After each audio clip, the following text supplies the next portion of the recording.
بعد تشریف لائے. سفر کے آثار بھی تھے اور پھر حضور کا لباس مبارک بھی بہت دنوں سے حضور نے نیا جوڑا نہیں خریدا تھا، پہنا نہیں تھا، شرف نہیں بخشا تھا. تو کپڑے مبارک بھی نبی پاک صلی اللہ علیہ وسلم کے بظاہر بہت پرانے لگ رہے تھے. تو حضرت فاطمہ کے ہاں حضور تشریف لے گئے تو سیدہ پاک نے نا حضور کے کپڑوں کو جھاڑا اور جھاڑ کر کے عرض کی، یا رسول اللہ آپ بڑی مشقت فرماتے ہیں، حضور آپ بڑی مشقت کرتے ہیں دین کے لیے. یا رسول اللہ صلی اللہ علیہ وسلم دیکھیں کب سے آپ نے کپڑے نہیں خریدے، حضور یہ مشقت کب تک، کس حد تک؟ یہ گویا سوال ہے حضرت فاطمہ کا. یا رسول اللہ صلی اللہ علیہ وسلم اتنی مشقت؟ تو حضور نے فرمایا فاطمہ تیرے باپ کی ڈیوٹی ہے، تیرے باپ کی ڈیوٹی ہے کہ ہر دیہات میں ہر شہر میں دین پہنچانا ہے. پھر نبی پاک صلی اللہ علیہ وسلم نے ایک جملہ کہا جو میں نے پہلی دفعہ پڑھا تو بتاتا ہے کہ مشن کتنا بڑا ہے. نبی پاک صلی اللہ علیہ وسلم نے فرمایا فاطمہ جہاں تک رات پہنچتی ہے نا وہاں تک ہم نے اللہ کا دین بھی پہنچانا ہے. جہاں تک رات آتی ہے نا، جہاں جہاں رات پہنچتی ہے وہاں تک رسول کریم کا دین بھی پہنچے گا. حضور صلی اللہ تعالی علیہ وسلم نے یہ انداز حضرت فاطمہ کو سکھایا کہ جہاں جہاں رات پہنچتی وہاں وہاں دین بھی پہنچے گا، وہاں وہاں یہ دین پہنچ کر کے رہے گا. اب آپ اندازہ فرمائیے اتنا بڑا مشن تھا اور اس میں سیدہ فاطمہ الزہرا رضی اللہ تعالیٰ عنہ ساتھ حضور کے وقت گزارتی ہیں، ساتھ رہتی.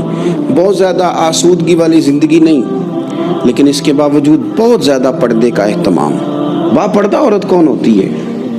جو برقع پہنے اور سارا گھوم کے واپس آ جائے. برقع اس نے پہنا، نقاب اس نے کر لیا، اب جہاں دل کرے جائے. نہیں، یہ بھی با پردہ ہے، اس پر بھی کوئی الزام نہیں. لیکن جو اصل با پردہ عورت ہے وہ کون ہے؟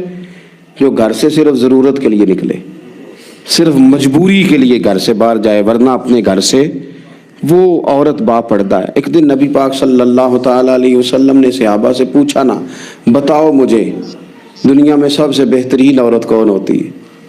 لوگوں کا اپنا اپنا رویہ ہوتا ہے. کچھ کا خیال تھا کہ جو قرآن پاک کی حافظہ ہو، کچھ کا خیال تھا عالمہ فاضلہ ہو، کچھ کا خیال تھا کہ بچوں کی تربیت ٹھیک کرنے والی ہو، دین جس نے بچوں کو سکھایا وہ بہتر ہے. سب اپنے اپنے انداز میں بات کرتے ہیں، لیکن حضور نے فرمایا تم نے میری مراد کو پہنچے. حضرت مولا علی شیر خدا فرماتے میں پیچھے بیٹھا تھا، ذرا میں نے گردن جھکائی اور چھپ کے، نہ ویسے بھی قد مبارک بظاہر تھوڑا چھوٹا تھا حضرت علی کا، کہتے میں نکل گیا، حضرت فاطمہ کا حجرہ ساتھ ہی تھا. جا کے میں نے کہا فاطمہ حضور نے سوال پوچھا ہے. اب میں کس طرح یہ بات کروں کہ مولا علی شیر خدا کا علم؟ حضور نے فرمایا کہ میں علم کا شہر ہوں تو علی دروازے ہیں. تو اگر حضرت علی بھی کسی سے مسئلہ پوچھنے جائیں تو پھر بتاؤ نا کہ سیدہ فاطمہ کا علم کتنا شاندار ہوگا، ان کے علم کا کیا مرتبہ اور مقام ہے کہ حضرت فاطمہ سے پوچھا جا کے. کہا فاطمہ آج نہ حضور نے سوال پوچھا ہے تو سب صحابہ محو حیرت ہیں. حضور نے پوچھا بہترین عورت کون ہوتی ہے؟ تو کسی نے کچھ بتایا، کسی نے کچھ بتایا، بات بن نہیں رہی، آپ ذرا جلدی سے بتائیں. تو حضرت فاطمہ کہنے لگی علی بہترین عورت پتہ کون ہوتی ہے؟ یہ آپ نے غور کرنا لفظوں پہ. کہا بہترین عورت وہ ہوتی ہے جسے نہ کبھی غیر مرد نے دیکھا ہو اور نہ کبھی اس نے غیر مرد دیکھا ہو، وہ سب سے بہترین عورت ہے. آپ میری بات پہ غور کریں، بس یہ حد ہے، یہ سیدہ فاطمہ کا پیغام ہے، یہ آج کے جمعے کا میسیج ہے. فرمایا نہ اس نے غیر مرد دیکھا ہو اور نہ غیر مرد نے اسے دیکھا، بہترین عورت ہے. حضرت سیدنا علی المرتضیٰ کہتے ہیں میں چپ کے سے آ کے پھر صفوں میں بیٹھ گیا. بات ابھی جاری تھی، صحابہ بات کر رہے تھے، میں نے ہاتھ کھڑا کیا، میں نے کہا حضور بتاؤں؟ فرمایا بتاؤ. میں نے کہا یا رسول اللہ بہترین عورت وہ ہوتی ہے نہ اس نے غیر مرد دیکھا ہو اور نہ غیر مرد نے کبھی اسے دیکھا ہو. حضور نے میری بات سنی تو مسکرا کے فرمایا فاطمہ میرے جگر کا ٹکڑا ہے. کہا فاطمہ میرے جگر کا ٹکڑا ہے. تو حضرت علی المرتضیٰ کہتے ہیں صحابہ ایک دوسرے کا منہ دیکھ رہے تھے کہ بتایا تو علی نے.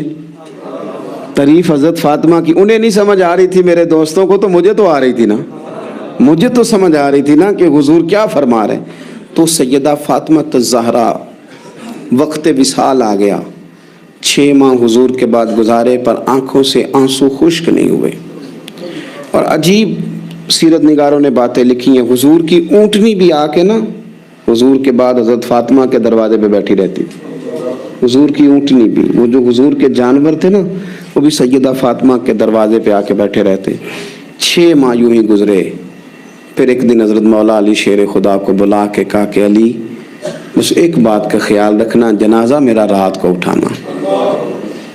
رات کو پردوں میں چھپ کے وقت بتایا ہے، تو اب بھی چاہتی ہوں کہ میرے جنازے کو، میری چارپائی کو بھی غیر محرم نہ دیکھیں۔ اور پھر فرمایا کہ حضرت اسماء کو بلا کے کہا کہ میرا جنازہ رات کو اٹھایا جائے اور پردے کا خاص اہتمام کیا جائے۔ تو انہوں نے کہا میں نے حبشہ میں ایک طریقہ دیکھا ہے کہ عورتوں کو جنازوں کو اوپر سے کئی چادروں کے ساتھ ڈھانپ دیا جاتا ہے۔ فرمایا بس وہی میرے ساتھ بھی کرنا۔ رات کو ہی جنازہ اٹھا۔ تو شاید مدینے میں آج کوئی آنکھ ایسی نہیں تھی جو خشک رہی ہو۔ حضرت عمر جیسے لوگ بھی روئے، حضرت ابوبکر صدیق جیسے لوگوں کی آنکھیں بھر آئیں، سیدنا عثمان غنی رضی اللہ تعالیٰ عنہ بھی ایک کونے میں بیٹھے تھے۔ کئی منٹوں تک سیدہ عائشہ صدیقہ رضی اللہ تعالیٰ عنہ بولی نہیں۔ لوگوں نے کہا ہوا کیا؟ فرمانے لگی آج حضور کی تصویر کی رخصتی کی باری آئی ہے، آج تصویر حضور کی جا رہی ہے۔ رات کو جنازہ سیدہ فاطمہ نے وصیت کی جاتے ہوئے بھی غیر محرم کی نظر نہ پڑے۔ امام سیوطی نے حدیث لکھی ہے، میرے نبی پاک نے فرمایا دن ہوگا قیامت کا، اللہ فرشتوں سے فرمائیں گے نظریں جھکا لو۔ اہل محشر سے کہا جائے گا ذرا اپنی نظریں جھکا۔ یہ اہل محشر کون ہوں گے؟ ولی، غوث، کتب، صلحاء، اتقیاء، علماء۔ اپنی گردنیں جھکاؤ، نظریں جھکاؤ، کیا ہونے لگا ہے؟ کہا محمد کی بیٹی فاطمہ کی سواری گزرنے لگی ہے۔ یہ موقع حیا کا ہے، سیدہ فاطمہ کی سواری گزرنے لگی ہے۔ یہاں چونکہ انہوں نے پردوں میں وقت گزارا ہے تو صبح قیامت بھی پردوں کے اندر وہ جائیں گی۔ میرے اعلیٰ حضرت فرماتے ہیں سیدہ زاہدہ طیبہ طاہرہ، اور فرماتے ہیں جان احمد کی راحت پہ لاکھوں سلام۔ جان احمد کی راحت پہ، حضور کی جان کی راحت ہیں سیدہ فاطمہ، جان احمد کی۔ اور پھر فرماتے ہیں آب تطہیر سے جس میں پودے جمے، اس ریاض نجابت پہ لاکھوں سلام۔ وہ تو پاکیزگی کا باب ہے۔ ایک تو یہ کہ خوب عقیدت کا اظہار کریں، دوسرا یہ کہ اپنے بچوں کو حوصلہ مند بنائیں، تیسرا یہ کہ سچ کی عادت ڈالیں، چوتھا یہ کہ صبر کا ان کو سبق دیں، پانچواں یہ کہ پردے کی خاص نصیحت فرمائیں، اور اپنے گھروں کے اندر آپ پیار والا ماحول بنائیں، بچوں کے ساتھ احترام والا رشتہ بنائیں۔ حضور سیدہ کے آنے پہ کھڑے ہوتے تھے، اس طرح کا ماحول بنائیں کہ جس سے اپنائیت بڑھے۔ اللہ کے حضور دعا ہے اللہ تعالیٰ ان کے صدقے